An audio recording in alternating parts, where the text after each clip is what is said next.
नमस्कार, मैं तारिक हाशमी। आप देख रहे हैं सागर टीवी न्यूज़.com। कोरोना के साथ साथ जीना और कोरोना के साथ साथ राजनीति। मध्य प्रदेश में 24 विधानसभा सीटों पर अब उपचुनाव की तैयारियां शुरू हो गई हैं और कांग्रेस ने अब जो है सागर ग्रामीण जिला अध्यक्ष के नाम की घोषणा कर दी है, नरेश जैन। अब अगर उनको नरेश सेठ कहें तो सही रहेगा। नरेश सेठ इसलिए कहेंगे कि जब मैं चर्चा आगे बढ़ाऊंगा तो आपको पता चलेगा कि मैंने नरेश सेठ क्यों कहा। नरेश जैन सेठ को बनाया गया है ग्रामीण कांग्रेस का अध्यक्ष। इस वक्त मेरे साथ बात करने के लिए मौजूद हैं नरेश सेठ साहब। बहुत बहुत स्वागत है सेठ जी आपका सागर टीवी न्यूज़ पर। धन्यवाद, आप सबका भी बहुत बहुत स्वागत है। नरेश जी, किले से बंगले से कांग्रेस चली, किला कोठी होते हुए फिर से बंगले पर आ गई कांग्रेस। ऐसा है, हमारा परिवार 5 पीढ़ियों पुराना परिवार है और बंगले और कोठियाँ हम लोगों ने तो विरासत में पाई हैं वहाँ। मगर एक बात ज़रूर है कि जो यहाँ से निकले और बंगले बना के और वो इतने बदनाम हो गए कि फिर कांग्रेस को वापस बंगलों में आना पड़ा। और मैं इस बात का गवाह हूँ कि कांग्रेस पार्टी ने कई लोगों के जीवन सुधारे हैं, मगर जो आदमी सही तरीके से चला वो हमेशा स्थापित रहा, उसका नाम स्थापित रहा। पैसा कोई बड़ी चीज़ नहीं है, मगर कुछ लोगों ने इस तरीके से कांग्रेस को भुनाया है कि उसको अपना व्यापार बना लिया और कांग्रेस को बदनाम किया और उसके बाद कांग्रेस छोड़ के चले गए।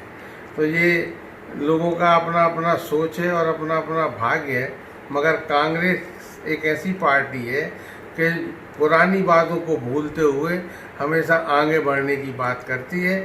और आज उसी का नतीजा है कि आज मैं फिर कांग्रेस पार्टी की सेवा के लिए तत्पर हूँ। आप सर मध्य प्रदेश कांग्रेस के आप कोषाध्यक्ष भी रहे। अब मैंने लोगों को पता चलेगा कि मैंने आपको सेठ क्यों बोला। आप मध्य प्रदेश कांग्रेस के कोषाध्यक्ष भी रहे, आप एक बड़े व्यापारी भी हैं और इस वक्त बताया जा रहा है कि आप कमलनाथ के बहुत नज़दीकी भी हैं।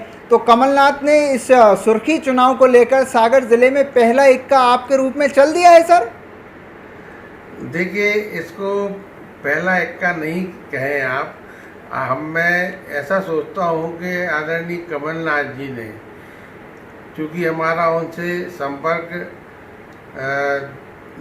1996 से है और वो हमारे ऊपर बराबर विश्वास उन्होंने जताया और उन्होंने मेरा इतने वर्षों के साथ में एक निस्वार्थ कांग्रेस की सेवा का भाव उन्होंने देखा है। और अगर हमारे साथ कभी टिकट को लेके अगर वो मदद नहीं कर पाए तब भी उन्होंने मेरे को समझाया और मैंने भी उनकी बात रखी। आज उसी का नतीजा है कि उन्होंने उस विश्वास को अब अंदर लेते हुए आज हम पर विश्वास किया है। और निश्चित रूप से कांग्रेस ने ये शुरुआत की है, ऐसा नहीं कि सिर्फ सागर में, आप अगर पूरे मध्य प्रदेश में उठा के देखेंगे कि जहाँ जहाँ कांग्रेस के पद रिक्त थे या जहाँ पर कांग्रेस के लोग एक्टिव नहीं थे, उन्होंने कई जगह पर पिछली एक हफ्ते पहले भी 8-10 लोगों को बदला था या नया बनाया था और आज 3 लोगों को बनाया है। वो पूरी तरीके से इस बात के लिए तत्पर है कि जिस धोखे से हमारी कांग्रेस पार्टी की बनी बनाई सरकार इन लोगों ने छीनी है और अपनी सरकार स्थापित की है, उसका उन्होंने उसी दिन कह दिया था कि 13 महीने निकल गए और 13 कमलनाथ जी ने कहा था कि 13 महीने के बाद फिर वही होगा जो हमारी सरकार जो गई है वो फिर से वापस आएगी। फिर से वापस आएगी। आपने कहा कि जब टिकट आपको नहीं कट गया था तो कमलनाथ जी ने आपको समझाइश दी थी। अभी दर्द है वो बाकी टिकट कटने का आप में? कोई दर्द नहीं है। देखिए, कांग्रेस पार्टी हमारे बहुत शीर्ष नेता लोग हैं, कुछ ना कुछ सोच समझ के ही टिकट देते हैं। कुछ ऐसी उन लोगों नहीं के अब सामने नहीं, अब जिन्होंने टिकट दिलवाया था और जिन्होंने टिकट दिया था वो तो अब कांग्रेस में बचे नहीं ना सर। गोविंद राजपूत ने नेवी जैन को टिकट दिलवाया बताया जाता था, और सिंधिया खेमे से वो टिकट नेवी को चला गया, हालांकि वो भतीजे भी थे आप हैं आपके नेवी जैन। तो ये भी जी एक हाँ। बात, तो अब तो खुल के बोल सकते हैं ना सर आप। नहीं नहीं, देखिए ऐसा है कि सियासत में सारी चालें चली जाती हैं। गोविंद राजपूत ने अपनी चाल चली, वो उसमें सक्सेस तो हो गोविंद गया। राजपूत ने और क्या चाल चली थी? गोविंद राजपूत ने जो चाल चली थी वो क्या थी? वो तो पूरे सबको स्पष्ट मालूम है कि गोविंद राजपूत चाहते थे कि हमारे परिवार का जो एक पुराना इतिहास चला रहा है, और हम लोग नए यंग लोग या नए दालचंद जी के बाद हम लोग जो स्थापित होने का प्रयास कर रहे थे, उसमें उसको हम लोग रोड़ा नजर आ रहे थे। खासतौर से मैं, क्योंकि मैं एक उससे उम्र में भी बड़ा हूँ, उसको मैंने उंगली पकड़ के सिखाया है, सब लोग जानते हैं। और वो आदमी हमें कैसे बर्दाश्त कर सकता है?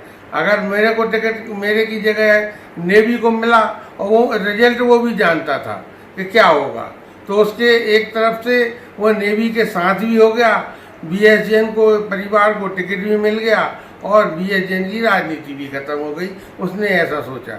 मगर हमें अपने नेतृत्व में बहुत भरोसा है, और आज उसी का नतीजा है कि मैं आदरणीय कमलनाथ जी का ऋणी हूँ कि उन्होंने हमारे परिवार के ऊपर ध्यान दिया, और आज हमें फिर इस सीट पर बैठाला है और जिम्मेदारी दी है अपने विश्वास के साथ कि नरेश जैन को बना के वो इस सागर संभाग में राजनीति की दिशा बदलेंगे। आप दिशा बदलने की बात कर रहे हैं, आप कह रहे हैं कि कमलनाथ जी ने आप पर भरोसा किया, आपके परिवार पर भरोसा किया, लेकिन जिस तरीके का आप में एक गोविंद राजपूत को लेके एक विरोध है ज़बरदस्त तरीके से, जिसने आप कह रहे हैं कि वहाँ पर परिवार तोड़ने की बात की थी गोविंद राजपूत ने, तो क्या ये जो विरोध है और ये जो अदावत है, जो सियासी जो अदावत आपके और गोविंद राजपूत के बीच में है, उसी को क्या भुनाने के लिए आपको अब जिला अध्यक्ष की कमान दे दी गई है कि इनसे अच्छा तो कोई गोविंद राजपूत के खिलाफ में चुनाव प्रबंधन और संगठन का काम कर ही नहीं सकता?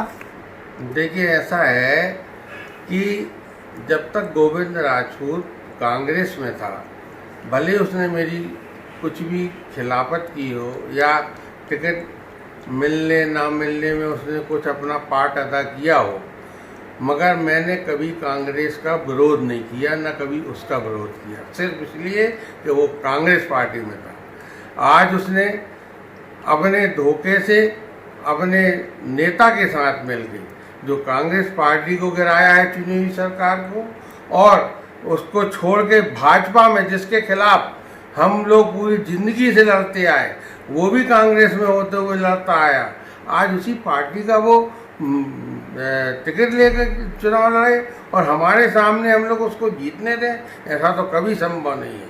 ये कोई बदले की भावना नहीं है।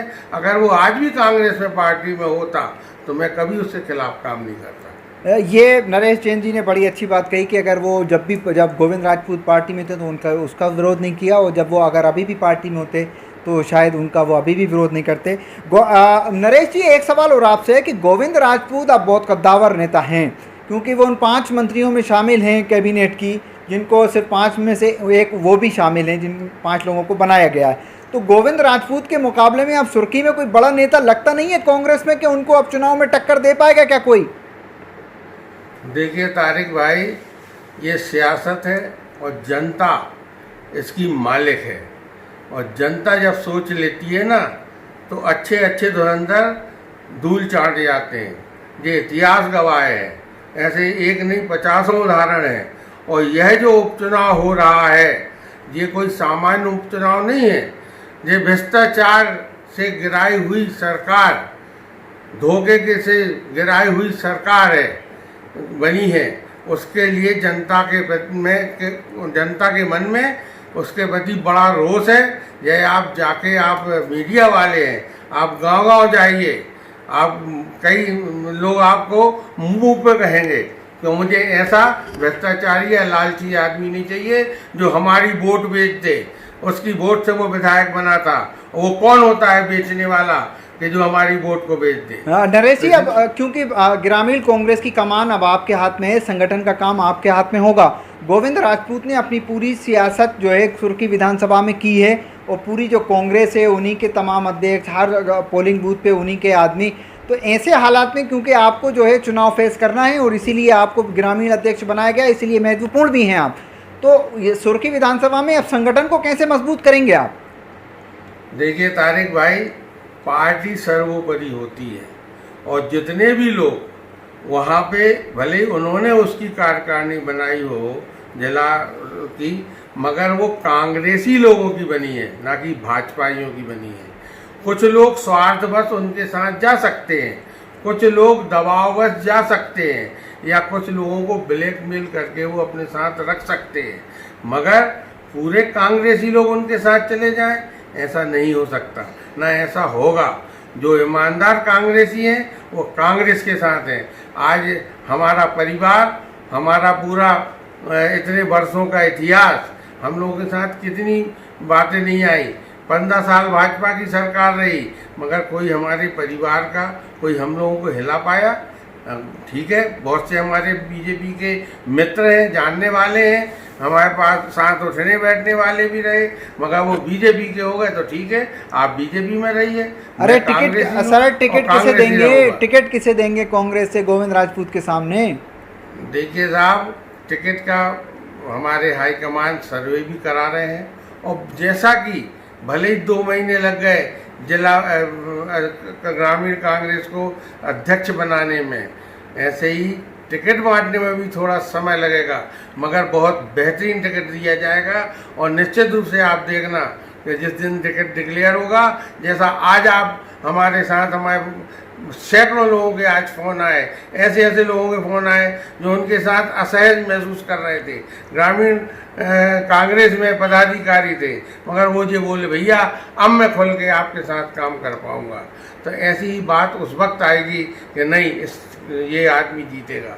आप देख लेना, थोड़ा सा इंतज़ार कीजिए। जी बिल्कुल, हम इंतज़ार करेंगे। नरेश जैन सेठ, मैंने इसलिए कहा कि कमलनाथ के बहुत नज़दीकी हैं और एक बड़े व्यापारी हैं सागर ज़िले के, बुंदेलखंड के, और मध्य प्रदेश का, इसीलिए मध्य प्रदेश कांग्रेस कमेटी के वो कोषाध्यक्ष भी रहे। ये चुनाव बहुत दमदार चुनाव लड़ा जाना है, जैसा कि राजनीतिक जानकार बता रहे हैं कि इस चुनाव के अंदर बेतहाशा दोनों तरफ से पैसा बहाया जाएगा और हर संभव चुनाव को जीतने की कोशिश की जाएगी। इसीलिए इन लोगों को एक मैसेज भी देने की कोशिश की गई है, शायद कांग्रेस आला कमान ने कोशिश भी की है कि ऐसे सेठ लोगों को और जो कोषाध्यक्ष रहे उन लोगों को कमान दी जाएगी, और शायद इसी तरीके का जो चुनाव प्रबंधन होगा, किसी ऐसे ही बड़े आदमी को एक चुनाव प्रबंधन में रखा जाएगा, और उसके बाद जो है पूरे प्रबंधन के साथ कांग्रेस चुनाव मैदान में होगी। नरेश जैन जी, आप सागर टीवी न्यूज़ से जुड़े, आपका बहुत बहुत शुक्रिया। इस पेशकश में इतना ही शुक्रिया।